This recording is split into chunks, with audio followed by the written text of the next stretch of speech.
guys want to see my dick? Nobody wants to see your dick, dude. $20? We already paid you 20. What am I saying?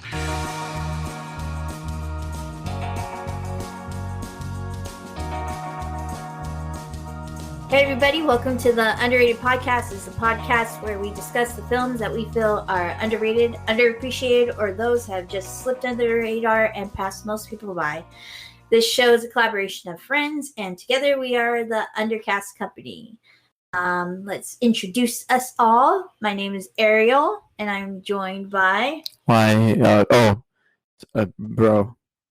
Bro. And... Alan. Hey guys, it's me, Alan. It's good. And Fred. Yeah. Hey, what's going on? I'm Fred. Nice to meet everybody. And Derek. Hey, everybody. And today we are going to be talking about The Nice Guys, a 2016 neo-noir action comedy film from Shane Black, who also wrote it, with Anthony Agarozzi, starring Russell Crowe, Ryan Gosling, Keith David, and Kim Basinger. This movie demonstrates some out of the ordinary but incredible comedic performances from Crowe and especially Gosling. This is one of the many LA-based movies that Gosling has been in, and while this has a 92% on Rotten Tomatoes and a 7.4 on IMDb, this movie for the most part does not get the recognition as Gosling's other films, but similar recognition as other Shane Black movies such as Iron Man 3. For me, this movie definitely should be recognized a lot more and should have opened up a lot more opportunities for Gosling and Crowe, especially in a comedic performance like this. So what do you guys think? Who wants to go first? Whatever. Roll the dice, man. Who's down? To go first? I'll go. Because I think it's no secret that I have a big old man crush on Ryan Gosling.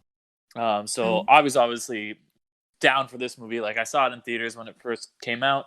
I was one of the few people who saw it in theaters because this movie did not do well financially, which is one of the reasons why we're talking about it here on this podcast. It did not make a lot of money. It came out around, I think, the same week as Captain America 3 and Neighbors 2. So it kind of there was a big budget movie, and there was also another comedy movie that it was competing with. Captain America 3 is essentially an Avengers movie. Captain America Civil War. Yeah. So it had a lot of stiff competition, but I fucking love this movie. I think both leads, everyone in this movie is incredible. There's a lot of great performances, from like even the smaller smaller parts like Keith David and stuff is always great to see. But both Russell Crowe and Ryan Gosling, I feel like there's nobody else that could have played these parts. Like, they're tailor-made for this kind of like, they're not quite idiots, but they're kind of just like, they kind of like stumble into a lot of things. Like, a lot of things have to go right for them. They kind of get really lucky in a lot of these spots. It's really quick-witted and just kind of like, I like that, like, the aesthetic of the 70s really works for this, because Ryan Gosling plays this like kind of detective who's down on his luck, and Russell Crowe's down on his luck, and they're just kind of like in this kind of like grungy world where it doesn't feel like the old film noir movies, but it's not modern either. It's just kind of this weird middle ground, and that works for it. And I like that, like I was saying, that they're not the best detectives. They're just kind of like these quote unquote nice guys, even though they're not actually that nice. They're kind of like the worst people when you first meet them. But like when Ryan Gosling, just things keep happening, like he falls off the roof and like he falls in the water, and they happen to find the body because he's drunk and he stumbles over, and like the girl they're looking for just jumps on the hood of their car. Like, he's just like, I think I'm invincible. That's the only explanation. But yeah, especially Gosling, I think, really kills it in this movie because like he is such a versatile actor. He can, like, his performance in this and his performance in something like Drive or Blade Runner 2049 or even something else that is, largely comedic, nothing's coming to mind at the moment, but or like something like Lars and the Real Girl. Squad. Yeah, the classic comedy Gangsta Squad. The what would be some kind of Gangsta Squad? Yeah. But LA. But like 1920s LA. he gives this like really like kind of over the top, like kind of like he's just like this kind of just like he gets all these like high pitched roles. Like he like will squeal and just like where's the Crowe's about to break his arm? He's like, no, no, like I fucking love it, and it feels so different than, like Ariel was saying, he hasn't branched down to too many comedies, and I really think that like he really zeroed in on a different type of character because he is such a versatile actor, and I loved his performance in Russell Crowe and everyone else in this movie. But I mean, that's just the performances. There's a lot of other really great stuff, but that's what I really love about it, and I do think it is a really good script for Shane Black, who I think for me can be kind of hit or miss. I think that the thing with Shane Black for me is when he's doing a series that already exists, it doesn't usually work for me. Something like Iron Man 3 or Predators, whatever the new one is, The Predator, I guess. It doesn't always work, but when he did like the original Predator or this, like movies that are their kind of own thing, and he has a lot more freedom to just kind of like make zany jokes, and he doesn't have to worry about like the higher ups like having something fit into this world or fit into a certain style. He's able to write some really brilliant stuff, but I could talk more about it later, but let me hear what you guys have to think.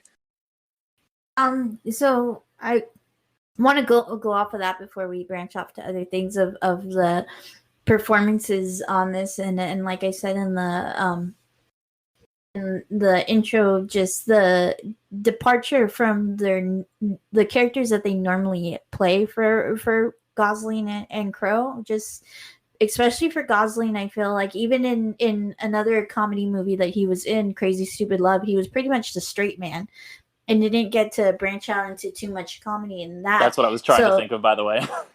yeah. But yeah, I think for me there was a moment where it was pretty much like straight out of it, that him and Crowe kind of like filled into this kind of like Abbott and Costello kind of characters, where Ryan Gosling is Costello, and he kind of embodies that in when he finds the dead porn director at the bottom by like losing his voice. Like that's straight out of a Abbott Costello kind of movie, and like kind of Crowe being that a little bit, he's still like comedic, but he's a little bit more of the straight man also. But yeah, I mean, this movie just it is such a good movie, and like just this, I think for me, and I did actually kind of like experience this when I went to watch it, that might have deterred it, is that it literally opens with a naked woman, and then the whole story is kind of like centered around this like realm of the industry of pornography. So I think people like the kind of like more conservative kind of like people didn't really care for it, especially like with the first scene basically being that the kid, first off, a kid finding searching for a Playboy, and then that was probably them when they were younger anyways, huh? Yeah, that was probably them when they were that age anyways. At that time they were alive for it. But okay. But basically, yeah, I mean, like for me, it's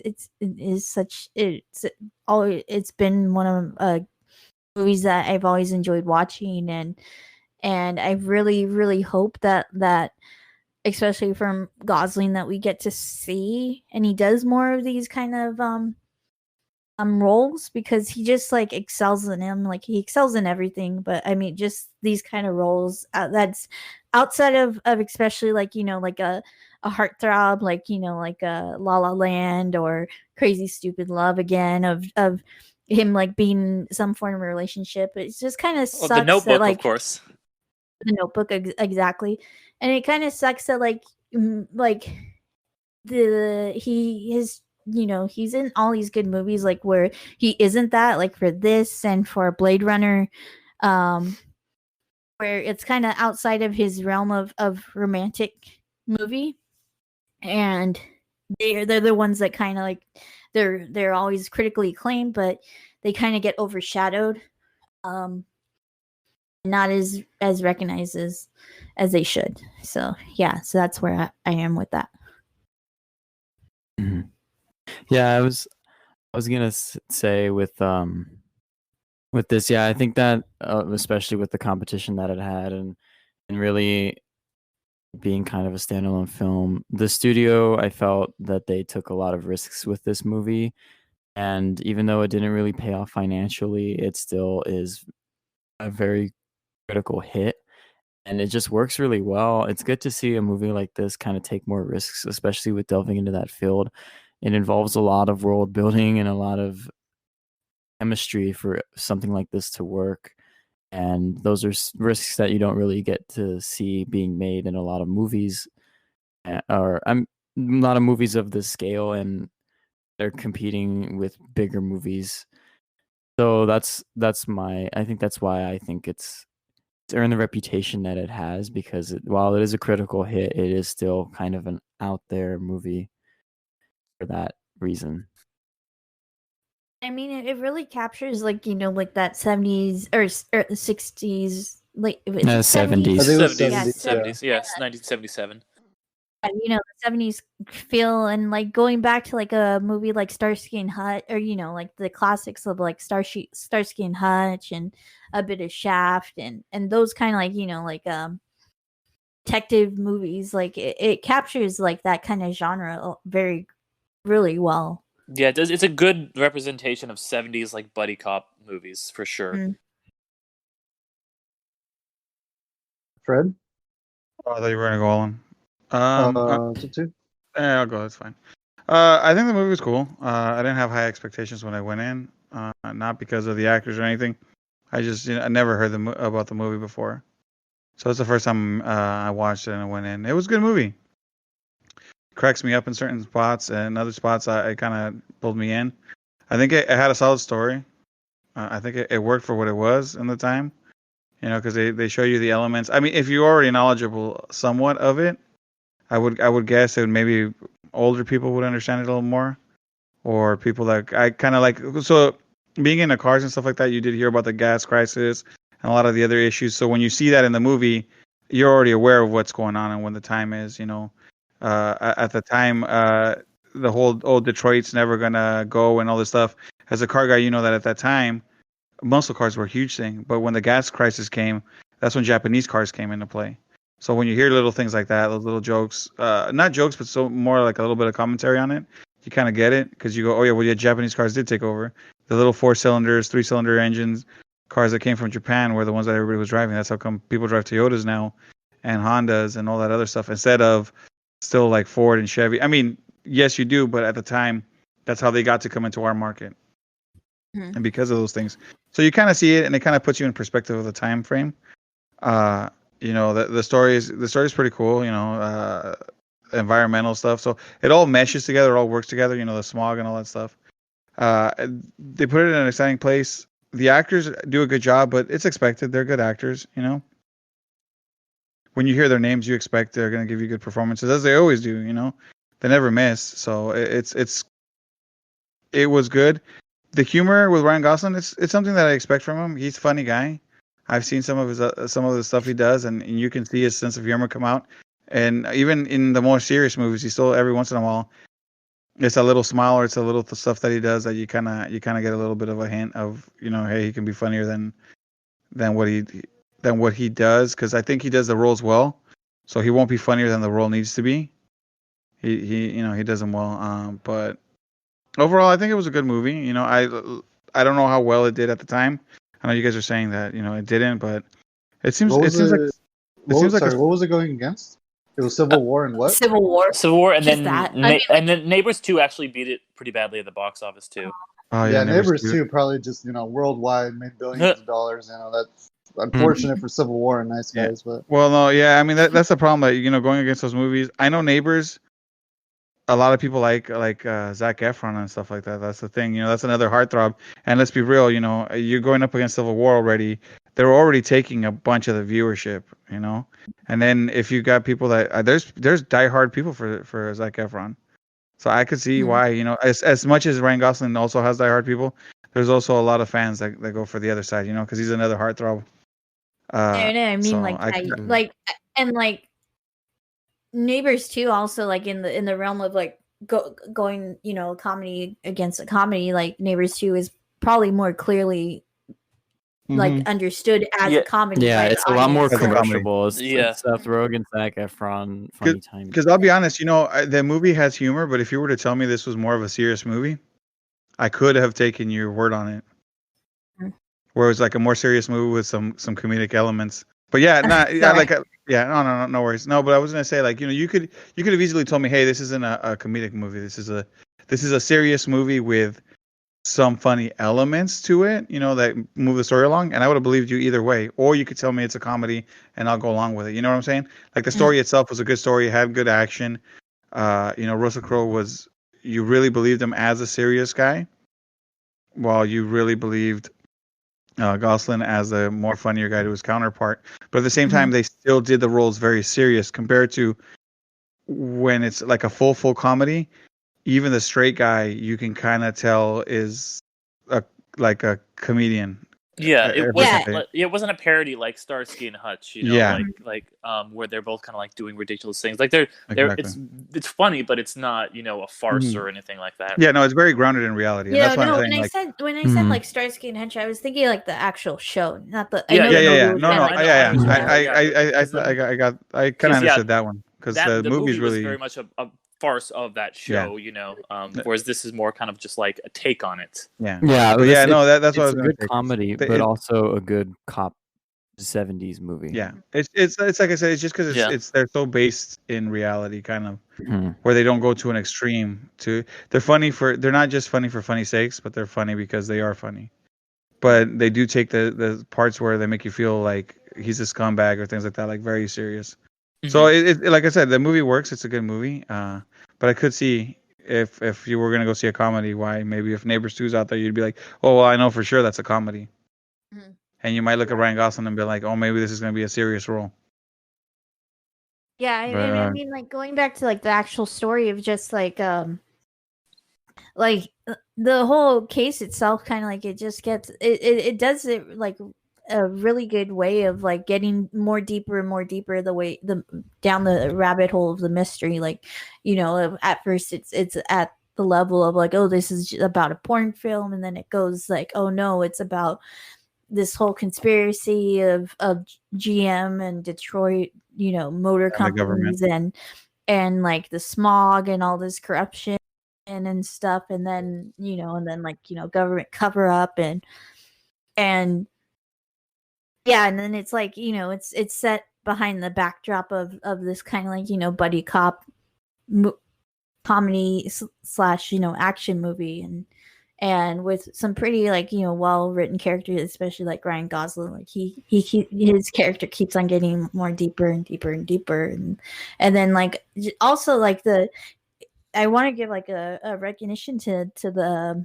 the girl that played Ryan Gosling's daughter, because that is just like, it was a really good take on another element of like the buddy cop of like the woman detective, or kind of who like is the third person to these two guys and stuff, and it comes like, it doesn't come in the form of like another detective or another cop. It comes in the form of this girl who just like happens to, because she was raised by Ryan Gosling, kind of picked up on this and kind of knows how to solve the mystery herself, and yeah, I felt like that another character that was pretty well done.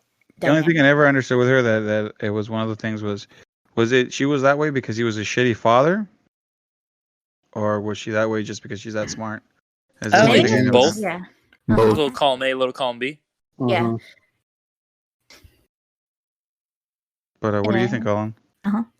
Well, it's Alan, a comedy, tell guys. me. Yeah, I was about to say, Alan, tell us how much you hate comedies again. I'm sad to say that I actually love this movie. I really loved it. It was fucking awesome. We finally found a comedy Alan would like. I think this is like the third that's surprising. Like, well, I gotta say it's because I don't think it's a typical comedy. That's why. Yeah, for me, I like films that have like a comedic element. I don't like I like the box office smash Neighbors 2.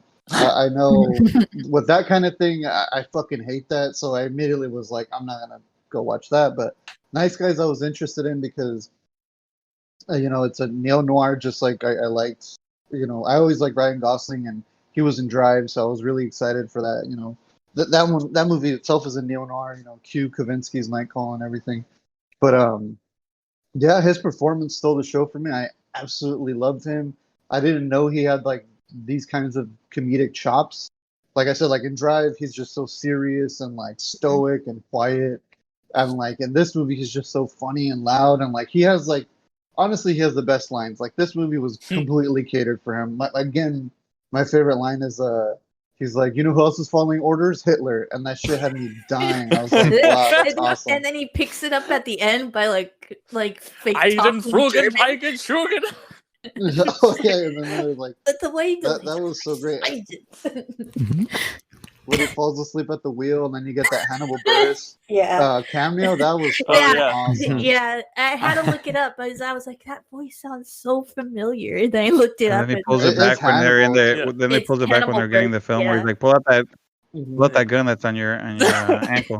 Oh Wait, my did God. I dream that? Yeah, that was so relatable too. Because I was like, there have been times where I dream and I'm like, I thought I had this. I thought I had $20, and then I dreamt it. And I'm like, oh shit! Like he was just great. Russell Crowe was fantastic. I kind of really liked that. Like Russell Crowe had this like mystery to him because like he wasn't drinking for the most of the film, and he was kind of like I was expecting him to be like, oh, you know, I drink and drove, or like I was drunk on the, you know, when I was on the beat or something.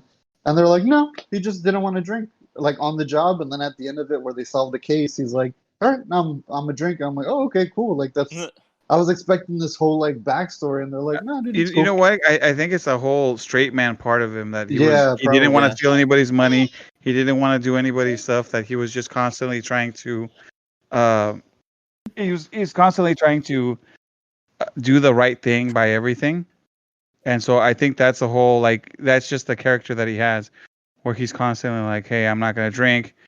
Or when he's like, oh, and that's why we double charge him. And then he makes a face of like, it's wrong to do all this stuff. So that's why I'm always like, you know, I kind of like that part. Yeah, and it's like, it's a, you know, big parallel with him, you know, being sober and on the wagon or whatever. And then Ryan Gosling just being a drunk the entire movie. Yeah, up until the last scene where you're like, oh, it's a Shane Black movie, Christmas. Okay, I was waiting for this. Yeah, no, I mean, like it was awesome. And then I you know what, I can kind of see this movie existing in the same universe as like Boogie Nights as well, where it has that kind of like, because it's behind this like porn LA backdrop. I mean, obviously and stuff. So I can totally see like the characters running into each other at some point. Like I was like, "Where's Mark Wahlberg coming in? Like, what are you doing here?" Like, what are you guys doing here? And he's just like, I'm Amelia, and I'm trying to find you. Let me know. Whatever. That whole drunken stupor scene was great. When he jumps into the mermaid pool, and he's just like in his boxers and the cast. I was like, dude, just amazing. Like it was great. I love the story. Mermaid. Yeah, mind you, if he would have got it, the one thing that as realistic as it is, if he would have jumped into a tank like that with a cast on, the cast would have been done, and he would have had to get a new one. Yeah, especially back then, like they didn't have like the. I'll be honest. My brother had a waterproof cast. Not even back then. I broke my arm back in 2000-ish. The far off year of 2000. Right, I think something like that, somewhere around there, 2099. Anyways, even then, when I had a cast on, they still told you like you can't get that wet because once you do the plaster inside it just breaks apart and then it's gone. My brother had a waterproof cast in like the 90s though, so I mean I don't know when they had that technology. I don't know, but I'll tell you this: they didn't give me a waterproof cast. They told me don't get the shit wet because then it's gone. You got to put like a plastic trash bag over I had to put trash bag in when I showered. Yeah. You had to duct tape a bag around my arm. So I mean,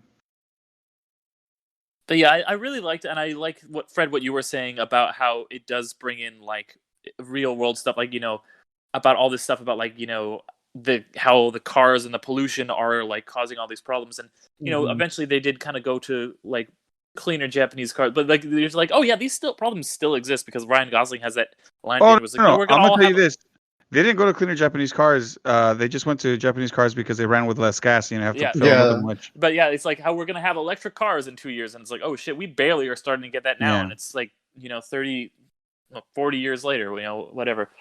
So yeah, it's kind of like I like comedies where it does make you think about real world things, but it's not beating you over the head with it. It's just kind of like, oh, it's there, and if you notice it, then you will think about it. But it's not going to be like it doesn't feel like it's politicizing you and making you like talking down to you or anything. It's just something in the movie. Oh my Richard god, the Nixon. Richard Nixon scene was great. That was awesome. But yeah, no, I Richard agree with Nixon that being because an I omen remember. of death. I remember too in like that '70s show. I remember the very first episode they mentioned the whole gas crisis as well, and like Bob's like giving Red like shit because he's like, "You got a Toyota, Red?" He's like, "Why would you do this?"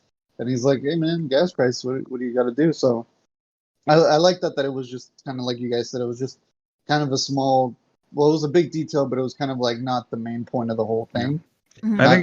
I think it just kind of sets up what year and what time frame they're at and things like that. Yeah. Mhm. And even though they win in the end, you're like, okay, well, they didn't really accomplish anything. Like this, they brought down, one person, but she's like, yeah, Detroit's gonna have somebody else. There's gonna still be, like they don't take down the gas industry like they thought they were gonna, like with that whole film and everything. Like nothing really changed. So it's kind of cynical. Because the whole thing they were going after was that they were flubbing on the catalytic converters, because that's supposed to cut down on your smog. But what they were doing is saying one thing and doing another thing, like flubbing the numbers and saying that it's better for the environment when it wasn't. And so that's why the girl went to fight for it. The gas crisis was just something that was going on at the time, but it had nothing to do with what they were fighting for. What they were fighting for was the pollution. And then they got, and the thing is that just like anything, even to today, a few years, was it a couple of years ago, a Volkswagen had a thing that, I was about to say they had this bullshit. They had a thing that, so catalytic converters and things like that will hurt your horsepower on your vehicle. And so Volkswagen was doing, anytime your car got plugged into to do a smog test, it would know it got plugged in for a smog test. So what it would do is dumb itself down, pass emissions, and as soon as it got unplugged, it would unleash all its horsepower, which means it was polluting more. But Volkswagen got away with it for the longest time because nobody knew that that's what was going on until somebody somewhere tested something, as it always happens. Somebody thinks of something, tests it, and goes, hey, wait a minute, this thing is doing this.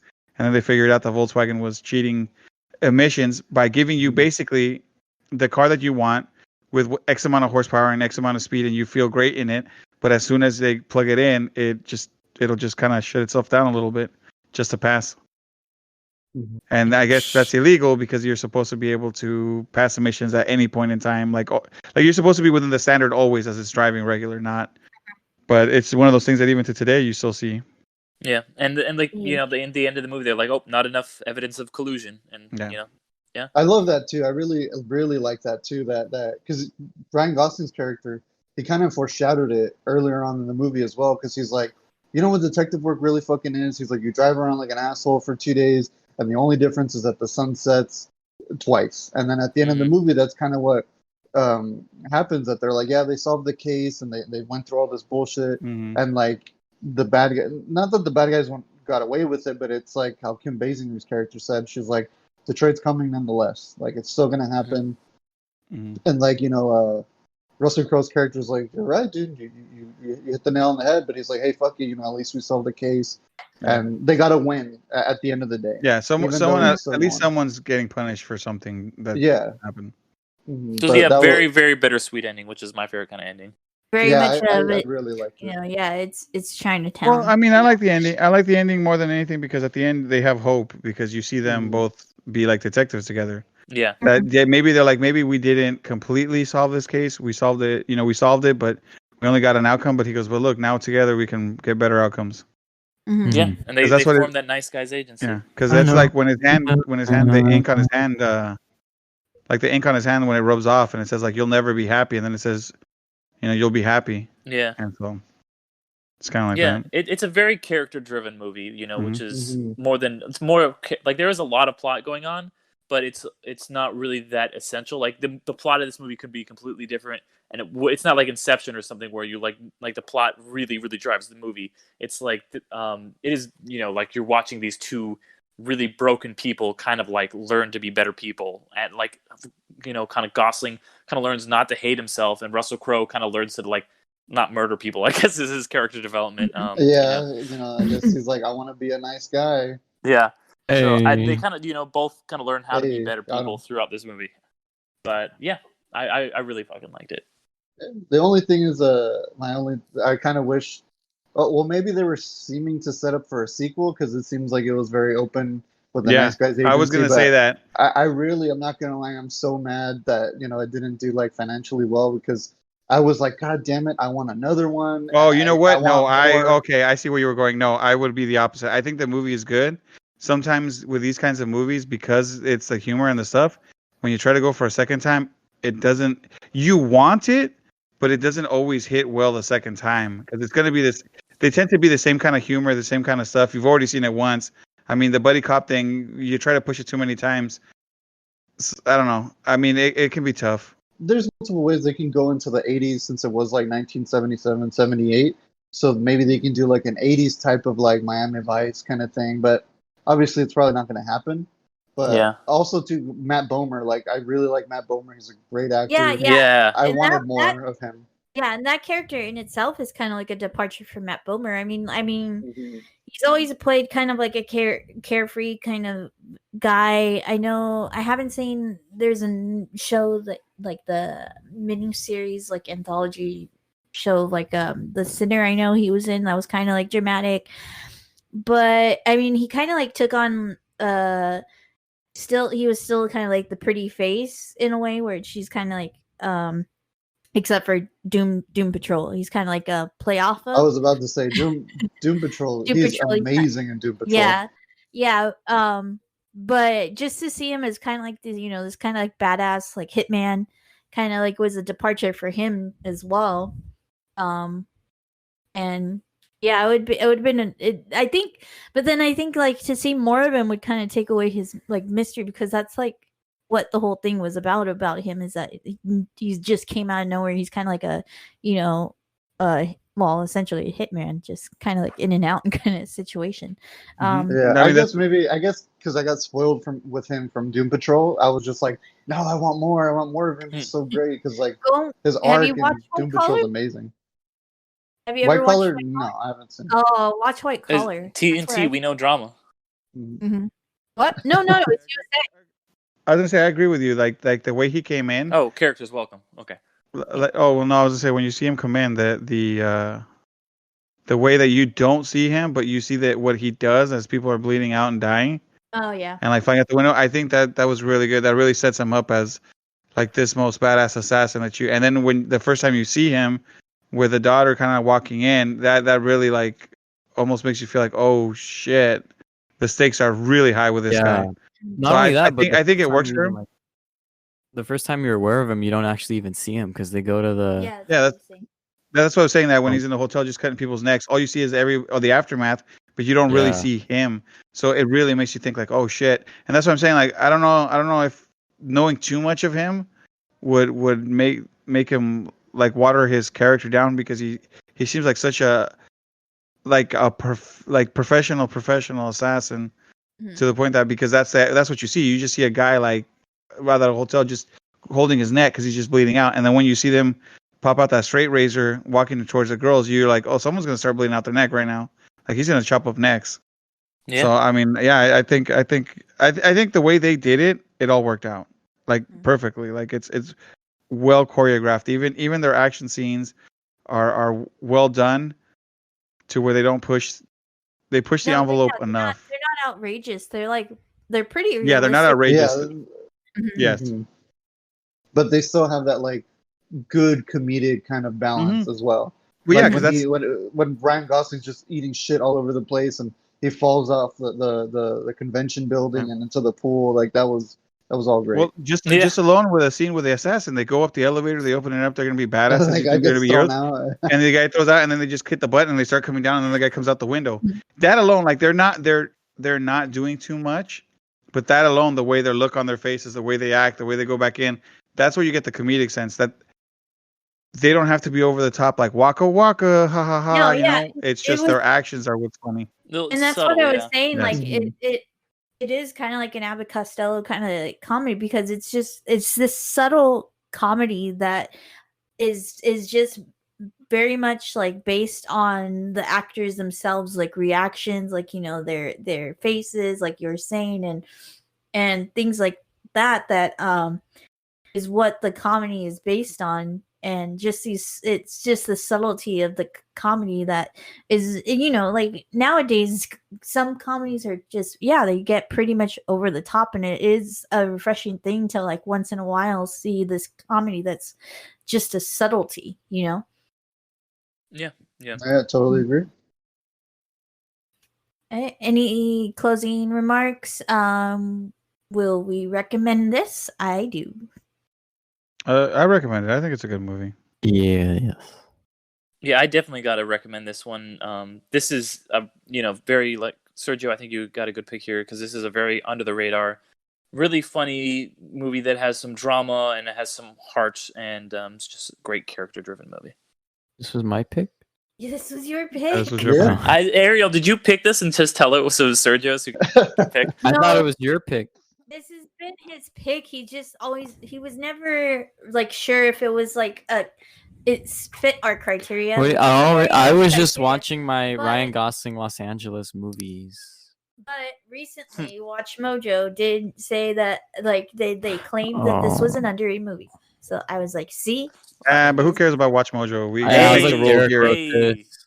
This is Derek. Yeah, we No, make- I wrote top 10 Ryan Gosling movies. This was on the. I literally wrote that list. Yeah, Oh, no, we there make you we go. make our own rules here. Yeah. Watch Mojo Like, doesn't make our scenes criteria. and We something do. like that. Yeah. But yeah, so definitely watch this. Give this a watch if you haven't yet. I mean, It's available critics- on. it's on Hulu, HBO. Max. It's on HBO HBO. Max, It's on yeah. HBO. Yeah, HBO because I tried to Max. watch it on Hulu and I tried to watch it on Blu-ray. Amazon, and it's there, but they tell you got to watch it on HBO. So I ripped that shit. I watched it Yeah. illegally, as everybody else should. Don't pay for it. I don't pay. I mean, I rented it legally and I But- watched it like everybody should. I mean, Blu-ray. support yada yada. Yeah, 100% recommend it. It's a great flick. You'll love it. Yeah, I mean, the critics say it just kind of got overshadowed by, the box office that it was going against, as well as, Yeah. just Civil War, a great movie. Should have won Academy Awards. I do love Civil War. Neighbors 2? Yeah, great shitty movie. Neighbors Killed 2, it. best movie ever. Have you seen it though? Have you seen it? Fuck no. God. Hey, Neighbors Looks 1 is I have okay. Neighbors. trash. Don't knock it. Don't knock it till you try it. Neighbors That's No. what I was pretty believe. solid. I hate it Watch already. As The soon as I Nice saw Guys. the trailer, I was like, fuck that. Watch La La Land. yeah, watch it's- Drive. Yes. Watch Gangster Squad. Hey, I tried to watch La La Land. not tried. good movie. And I'm yeah, trying to Love think. La La Land. Just watch Drive. No, dude. I Watch think- Drive, I then think listen to Crazy Kavinsky. Stupid You're I good. still haven't watched Drive. Crazy Stupid Love is in LA too, right? Crazy Stupid Where's Love Lars and the is Real set Girl? I don't know about What? that. I think that's Somewhere. I think that's Midwest. mid America. Yeah, Midwest. Or But I think no, not Crazy Lars and the Real Girl. The one where he's a basketball coach on heroin. That's probably in LA. Isn't there a movie Oh, that he the did, like an Town Asian Behind movie? the Pines or something like that? No, What was that's in New York or upstate New York. Hey, didn't Ryan Gosling do some Asian style movie like Keanu Reeves did? He directed Only that God one. Forgives? It's, yeah, Is that what it's called? Yeah. The one with Ryan Forgives Gosling, is, not the one with was- Keanu.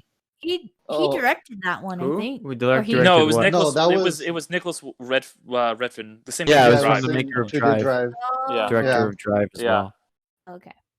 The Um, reason Neil. why Only God Forgives didn't do well was because not enough Kavinsky. That was the problem. Is that the Ryan Gosling movie? yeah, it's it's, Death it's the Stranding. Oh, Asian because one that you're talking I'll about. tell you why it didn't do good because it was fucking weird. But I mean, yeah, But yeah, I think I watched it on. mean, I think it was on Netflix when I saw it or something like that. Yeah, so Ryan Gosling, LA trilogy, Neo-Noir trilogy, No, Drive, I think it's Quad, Nice more. Guys. Quadrilogy. Oh. and Hey, wasn't no, he on? and Gangster Wasn't he? Squad. Wasn't Ryan Gosling on Remember the Titans, or am I thinking wrong? Yeah, you got it. Remember the No, bro, Titans. he was in Goosebumps. What are you No, talking but that's what I about? was gonna say. That's the Haunted funny. Mask. That's when he acted the funniest. No, And it Remember was the Are Titans. You Afraid of the Dark? Not Goosebumps. No, Nicholas Winding Refn did that. What He was happened? in Death Stranding. No, I'm gonna say if you guys remember, if you guys remember Ryan Gosling being in Remember the Titans, he's funny in that, and that's whenever I see him act funny, like even this movie, I remember him in that movie. So that's why I always go, oh yeah, he's funny, because Didn't have just enough watch Remember the Titans. But it was perfect. The screen time he did have. I mean, he's just funny, Yeah. and he always does that smile, and he does it in that movie. So I'm always like, it's the Remember Titans, Ryan Gosling. And then whenever he's trying to act like a heartthrob, I'm like, oh, it's the Notebook, Ryan Gosling. No, go back, go further back if you want to see his like prime acting. Go watch Goosebumps. Lovely The Haunted Bones. Wasn't he on? It's Are You Afraid of the Dark? Mickey Mouse It's not Club? Goosebumps. Mickey Mouse Club. Wait, No, is it's it, are when you he afraid of got- the dark? It's Are You Afraid of the Dark? He was in the Mickey Mouse Club, dog. Just go way back. Was Like that's not in how it Mickey started. Mouse. Yeah, Yeah, when he did the that's dance. cool. That was his first gig. Wait, Yeah. you guys are missing it. It's young Hercules where he plays the young version of Kevin Yeah, he plays Sorbo's Kevin character Sorbo. in Green Johnson? Hercules. I used to watch that all the time. Remember when And Hercules he was a shit. gained like 30, 40 pounds for Lovely Bones, and then that went to Mark Wahlberg instead? I And don't then he remember just that. gained weight for no reason. Yeah, I heard about that. He drank liquid ice cream. Oh. That's for gross, the- but all right. I Bro, just you don't ate drink regular liquid ice cream. I was just No, ate I'm ice cream. not gonna be in a Lovely Bones movie adaptation.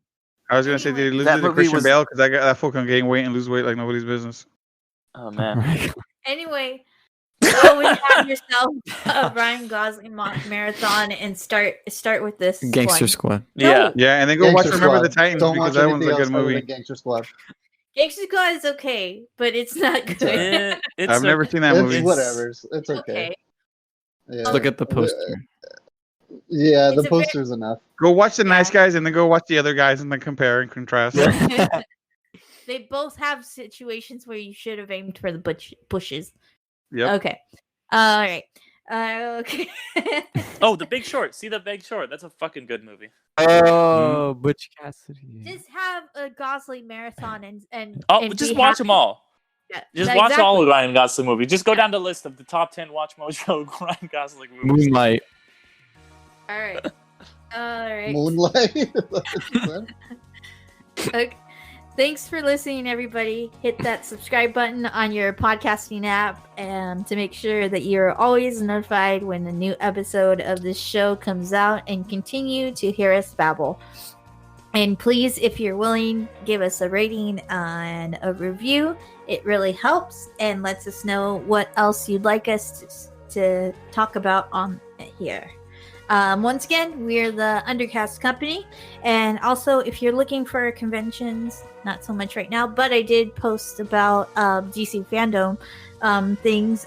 Check out our nerdy content on Nerd Incorporated pages on social media. And if you're looking for some Marvel discussion, please check out our other podcast, Infinity Stones and Dragon Bones. And to anticipate an episode coming out pretty soon where we discuss the final season of Agents of S.H.I.E.L.D. Oh, that shit's out. Oh, it is out? I edited it like in a Oh. day. I just threw that shit up. Yeah. Oh, okay. All You can right. listen to it's it right now. Yeah, it's right now. Me and Derek talked about the last season of Agents of S.H.I.E.L.D. and a few more Marvel news. We also have a couple new podcasts that have come out in the past month that just launched. We have You've Never Seen, which we discuss pop culture or cinematically known movies that at least one of us have never seen, as well as Gateway episodes, in which Derek introduces someone to a show with a single episode and asks the question of whether they will walk through the gateway, metaphorical gateway. And with that, we'll be back soon with another underrated underrated film. And so stay tuned, and thanks for being amazing. I'll see you guys in so much, another you guys. life. Goodbye. Easy. FX has the movies.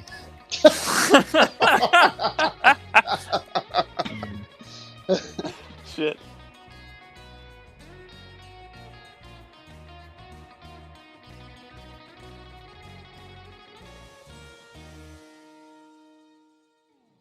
They know drama. No, but definitely you should see White Collar. I love White Collar. Oh That's where man, I I'm not found gonna lie. I'm Matt not gonna Bomer. watch that show. I'm sorry. No, Alan. Because Alan wants to see more Matt Bomer.